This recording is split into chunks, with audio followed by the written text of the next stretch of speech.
আলাইকুম, শাইন মিশনের পক্ষ থেকে আপনাদেরকে স্বাগতম জানাই। আমি হঠাৎ করে মানে জলেশ্বর থেকে আমাদের ব্রাঞ্চ আছে, ব্রাঞ্চে যাওয়ার পথে রাস্তায় দেখি এই যে বাইক ট্রাক্টরটা নিয়ে গেতেছি। আর ট্রাক্টরটা আমার দোকানের থেকে নিছে। আর এই ট্রাক্টর দিয়ে কীরকম কাম করবো এই বিষয়ে কিছু আমি ভাইয়ের কাছে জিজ্ঞাসা করবো। ভাই, প্রথমে আপনার নাম ডাকুন। ভাই আমার বাড়ি ঘুরবা। নাম ডাকুন আপনার নাম। আমার নাম কালাসান। আপনার বাড়ি ঘুঘুডুবা? হ্যাঁ। আচ্ছা, গাড়িটা তো আপনি কতদিন আগে নিয়েছিলেন আমার কাছ থেকে? এক মাসে 2-4 দিন অপার হয়েছে হয়তো। আচ্ছা, গাড়িটা নেওয়াতে আপনি যে কাজ কাম করতেছেন তাতে কি ভালো আছে না মন্দ? কি না, হাল জিনিসটা খুব ভালো। তাতে ওই যে বিএসটি গাড়ি আছে বা কিবা যে আপনার টেম্পো আছে, আলমারাটা ভালো হয়তো, এটা চাকা সিস্টেম নাই, যেমন অপার হইলে আলমারা ভালো। কিন্তু দেখা লাগবে বস্তুটা দামের সাথে অ্যাডজাস্ট করে ওই হিসেবে কাম ভালো, ঠিক আছে না? দাম হিসেবে কাম ভালো। এই মুহূর্তে আপনি কোন জায়গায় হালমাটা গেছিলেন?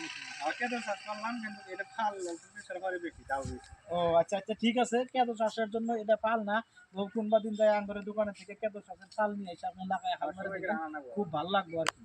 তো এরকম ধরনের গাড়ি যদি আপনার করে লাগে, আঙ্গরের মানে ভিডিও স্ক্রিন নাম্বার দেওয়া থাকলে যোগাযোগ করবেন। আর আঙ্গরের দোকান জলপাই শাইন মেশিনের